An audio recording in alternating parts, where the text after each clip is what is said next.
Buenos días, damas y caballeros. Tengo que decirles que para mí es un honor y un privilegio el poder estar esta mañana en este foro de promoción democrática continental, abordando además un tema, a mi juicio, tan enormemente importante como es el de la semántica y el uso del lenguaje. Obviamente, en 15 minutos esto va a ser un vuelo de pájaro, y un vuelo de pájaro muy rápido. Lógicamente quedarán muchos cabos sueltos, pero sí me gustaría abordar algunos temas que me parecen esenciales. Permítanme empezar con una cita. Dice así: todo el aparato gubernamental se dividía en 4 ministerios. El Ministerio de la Verdad, que se ocupaba de las noticias, los espectáculos, la educación y las artes. El Ministerio de la Paz, encargado de las cuestiones relacionadas con la guerra. El Ministerio del Amor, que se ocupaba de mantener la ley y el orden. Y el Ministerio de la Abundancia, que era el responsable de los asuntos económicos. La descripción que acaban ustedes de escuchar la escribía en el año 1949 un británico que se llamaba Eric Blair, aunque seguramente muchos sabrán que su nombre de guerra, su seudónimo era George Orwell, y que el libro del que yo he citado es 1984. 1984 describía, en una fecha que ya tenemos 3 décadas a las espaldas, un mundo en el que habría desaparecido la democracia. Y de manera, por cierto, bastante lúcida, me atrevería a decir que brillante, ese mundo en el que habría desaparecido la democracia sería un mundo en el que los únicos regímenes que habría serían precisamente dictaduras socialistas. Eric Blair no escribía porque sí, de hecho tenía una experiencia a las espaldas antes de haber tomado la pluma o la máquina de escribir muy interesante. En el año 1937 había acudido a España a combatir en una milicia de izquierdas y estuvo a punto de ser fusilado, pero curiosamente no por las tropas del general Franco, sino por los agentes de Stalin en España. Y desde luego había aprendido mucho de esa experiencia. No solamente eso, Eric Blair además describía como la gran amenaza para la democracia que todavía existía en 1949 la creación de sistemas socialistas que tendrían fundamentalmente 3 características. El primero, la escasez. La segunda, el gobierno ejercido mediante una oligarquía que sería imposible de desplazar del poder. Y la tercera, la manipulación del lenguaje. La manipulación del lenguaje iba a ser tan importante que sobre todo iría hacia los sentimientos y que además se serviría de poderosos aparatos mediáticos. En esto, como en muchas otras cosas, hay que decir que Orwell fue profético. No solamente fue profético, yo tendría que decir que si en estos momentos existe una amenaza en Hispanoamérica para la persistencia de las democracias, es precisamente la de regímenes de ese tipo.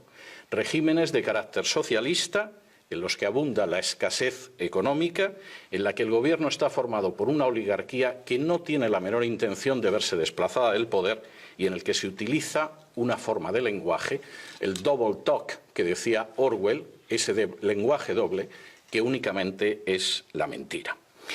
De manera bastante reveladora, y creo que esto es para reflexionarlo continuamente, el socialismo totalitario no desapareció en 1991 con el colapso de la Unión Soviética. Todo lo contrario, ha mutado. Y esa mutación, además, está siendo especialmente peligrosa, y me alegro de que se mencionara el Foro de Sao Paulo, porque este es uno de los aspectos que a veces se pasa por alto, pero es enormemente relevante. Ha mutado con visos de extenderse, sobre todo en países que sociológicamente son católicos, y esto por una serie de razones. De manera bien reveladora, la base de esa expansión, la base de esa amenaza para la democracia, amenaza real, insisto, y en proceso de crecimiento, aguanta sobre 3 manipulaciones del lenguaje.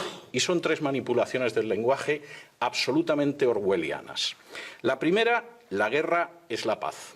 Esa es una antigua historia, una antigua propaganda que viene de la Unión Soviética. El pacifismo era absolutamente soviético, aunque invadieran Hungría en 1956 o Checoslovaquia en 1967, y el pacifismo era una gran arma, sobre todo si no era pacifismo real, sino un pacifismo que sirviera para desarmar a las democracias. Estos nuevos socialismos que son nada más que mutaciones del antiguo socialismo, no solo pretenden ser pacifistas, sino enfrentarse con los enemigos de la paz, que por definición son Estados Unidos y sus democracias aliadas. La paz se enfrenta con la guerra de acuerdo con esa manipulación del lenguaje. Y eso es algo que se puede contemplar en cualquiera de estos regímenes y, curiosamente, además mostrando que nunca se ha podido utilizar la mentira de una manera más desvergonzada. En Cuba, el ejército sigue teniendo un papel fundamental que no tiene en ninguna democracia. Es más, es columna vertebral de la perpetuación de la dictadura de los hermanos Castro. En Venezuela, el ejército es absolutamente esencial para mantener el régimen chavista. En Nicaragua, el poder sigue siendo ejercido con la alianza de unas fuerzas armadas absolutamente politizadas y que no sirven a los ciudadanos sino a una oligarquía de izquierdas. Y por si esto fuera poco y quedara alguna duda de que efectivamente la guerra es la paz, de acuerdo con esta mentira orwelliana, incluso se traban alianzas internacionales con regímenes que nada tienen que ver con la realidad de Hispanoamérica, como es el régimen de los ayatolás en Irán. Y añadan ustedes a esa ausencia de paz de los que pretenden predicar la paz contra el belicista Estados Unidos, la violencia oficiosa que va de los piqueteros argentinos a las manifestaciones de repudio cubanas o las milicias chavistas, por citar solo algunos de los ejemplos. Es más, sin el uso sistemático de distintas formas de violencia, sin el control de las Fuerzas Armadas y sin la coacción de los más variados tipos, ninguna de estas dictaduras pacifistas se podría mantener 24 horas en el poder. Segunda mentira, la miseria es la justicia de los pobres. El fracaso del sistema socialista es algo, en términos históricos y objetivos, absolutamente innegable e irrefutable. Solamente las cifras que se publicaron en lo que todavía era la Unión Soviética, en la época de Gorbachov y la perestroika, mostraba que la nación tenía un sistema con unas perspectivas absolutamente miserables para ancianos, enfermos o disminuidos físicos o psíquicos. Es más, la supuesta legitimación del Gulag, si es que se puede legitimar el exterminio y encarcelamiento y esclavización de decenas de millones de seres humanos, no existía.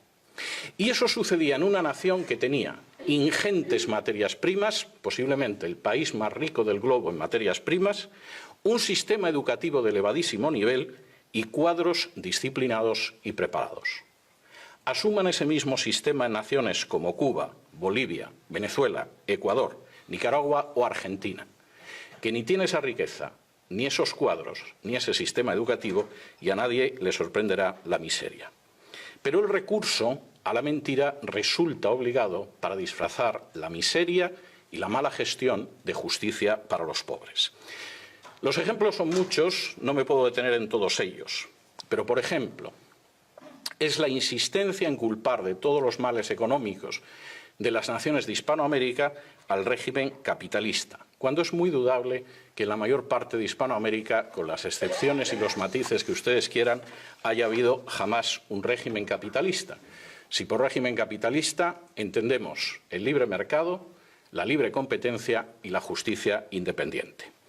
Me permitirán que les diga que, en mi opinión, en Hispanoamérica, en términos generales, lo único que ha habido siempre es una continuación del sistema hispánico de riqueza. Es decir, la riqueza no viene de la libre competencia, del talento o de la independencia judicial, sino que viene de la cercanía con el poder político. Y eso quizá explica por qué no ha aparecido ningún Steve Jobs o ningún Bill Gates al sur del Río Grande. Porque en realidad todos sabemos que hasta esas dictaduras socialistas están creando sus propias oligarquías y que los nuevos millonarios, por ejemplo en Venezuela, no es gente de especial talento o con especial capacidad para crear riqueza, sino gente más cerca del calorcito que da el poder. No es de lo mejor que evidentemente trajimos o trajeron los españoles a América. Y ciertamente el mensaje es claro. La miseria, en realidad, es la justicia para los pobres. Aunque esos pobres tengan que hacer cola para comprar papel higiénico o se hayan enterado hace muy poco de que si viven en Argentina solo podrán hacer 2 compras online al año. No solamente eso, se tacha de antipatriotas a los que aman a su patria y quieren la libertad de su patria, olvidando la famosa máxima de Thomas Jefferson de que el mayor patriota es el disidente, porque por encima de intereses políticos lo que quiere es la prosperidad y la libertad de su nación. Tercera mentira, las tinieblas son la luz. El impacto de estos sistemas debe muchísimo, aparte de al poderoso aparato de propaganda y, por supuesto, al respaldo internacional, al hecho de que hay una tierra de cultivo que es especialmente favorable. Naciones que han sido maceradas desde hace décadas con conceptos y términos como la opción preferencial por los pobres, o el asistencialismo, o el recelo hacia la economía de mercado, que han padecido, permítanme que utilice ese verbo, la teología de la liberación, eran cultivo abonado para que en un momento determinado creciera la planta siniestra del socialismo totalitario. Y esto era claro ya en los años 70. Cualquiera que sufriera la enorme agonía estética de leer un libro de uno de los teólogos de la liberación brasileño, Frei Beto, titulado Fidel y la religión, donde el dictador cubano pretendía aunar, más bien pervertir y subvertir categorías de pensamiento cristianas para amaestrarlas hacia el comunismo, sabe de lo que estoy hablando. Y cuando los hermanos Boff, posiblemente los teólogos más importantes de la liberación, decían que su base de trabajo era la Biblia, pero su instrumento de análisis era el marxismo, desde luego no estaban hablando por hablar. Estaban empezando a abonar un territorio en el que están creciendo en los últimos años plantas tan amargas como el chavismo o la dictadura de otros personajes parecidos. ¿Hasta qué punto esto funciona? Se puede ver en multitud de manifestaciones. Quisiera centrarme solo en una, porque suele pasarse por alto en los medios de comunicación internacional. En los medios de comunicación internacionales nos fijamos en Cuba, por eso de que Cuba pervierte la situación internacional desde hace más de medio siglo. Nos fijamos en Venezuela, porque es un país importante y petrolífero. Pasamos a la Argentina, que es un país grande, y pasamos por alto, por ejemplo, naciones más pequeñas como Nicaragua. Eso es un gravísimo error. Nicaragua lleva más de 40 años siendo el tubo de ensayo de las experiencias socialistas totalitarias en el subcontinente. La esposa del actual presidente de Nicaragua, el comandante sandinista Daniel Ortega, es auténticamente un paradigma de lo que cabe esperar de las estrategias del Foro de Sao Paulo. Rosario Murillo puede ser al mismo tiempo bruja y llevar entre 15 y 20 anillos en los dedos, generalmente de turquesa, porque al parecer eso evita la mala onda de los enemigos del pueblo, que por supuesto son los que no son sandinistas y aman la libertad. Puede ser considerado un personaje importante de la brujería internacional y al mismo tiempo mantener unas relaciones extraordinarias con el cardenal Obando o señalar que la Virgen ilumina a Daniel Ortega. No solo eso. El grito de propaganda en Nicaragua es «Viva Nicaragua, cristiana, socialista y solidaria». Y presentando al cardenal Obando, antiguo disidente y yo diría que enemigo valiente del régimen sandinista, Rosario Murillo decía lo siguiente: «Te tenemos aquí para invocar al Altísimo, al Todopoderoso, al Gran Espíritu, al Supremo Hacedor, a la fuerza que nos mueve desde la vida hacia la vida, con nosotros en esta Plaza de la Fe San Juan Pablo II, su eminencia reverendísima Cardenal Miguel Obando y Bravo». Para añadir a continuación, puro Foro de Sao Paulo: «Cardenal Miguel, eres esa luz de esperanza y fe, viva el cardenal, nuestro amigo fiel». Y por supuesto en Nicaragua la revolución se llama la Revolución del Amor. Rosario Murillo dice que empuñan las armas del amor y, por si fuera poco, para terminarlo de arreglar, es habitual en los medios de comunicación que veamos al comandante yendo a misa. Parece que eso no está influyendo mucho en sus hábitos políticos. Que todo esto se parezca algo a lo contenido en las páginas de la Biblia es dudoso, pero que resulta efectivo políticamente esa perversión del lenguaje es absolutamente imposible de negar. Quizá, a fin de cuentas, como escribía Pablo de Tarso, a Satanás no le cuesta mucho convertirse en ángel de luz. Quizá, y concluyo, esta tarea, la tarea de mostrar la falsedad del lenguaje, la utilización de la mentira, la perversión de valores queridos para millones de personas vaya a ser la tarea más relevante de nuestro tiempo. Porque implica identificar primero y denunciar y combatir después cómo detrás de los cacareos en favor de la paz se plantan las semillas de la violencia y de la sangre. Cómo detrás de las proclamas de justicia para los parias de la tierra se agazapa un futuro de escasez, de pobreza y de miseria. Y cómo detrás de las apelaciones más nobles del ser humano, como la de justicia, no hay sino una ansia de poder dispuesta a pactar con cualquier instancia para mantenerse despóticamente. Habría quizá que ir desgranando la realidad para descubrir, como dice un refrán de mi tierra natal, que muchas veces detrás de la cruz quien se agazapa es el diablo. Pero hay que hacerlo con una finalidad, y es la de que el futuro de esos pueblos que amamos y que compartimos una herencia común puedan conocer al final y a la postre los frutos más deseables de la democracia: la prosperidad, la paz y la libertad. Y para esa tarea resulta indispensable el distinguir lo verdadero de lo falso, lo real de lo propagandístico y lo auténtico de lo ficticio.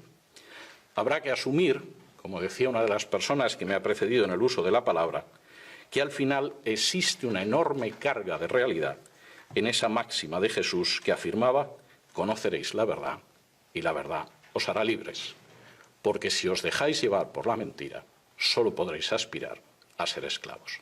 Muchas gracias.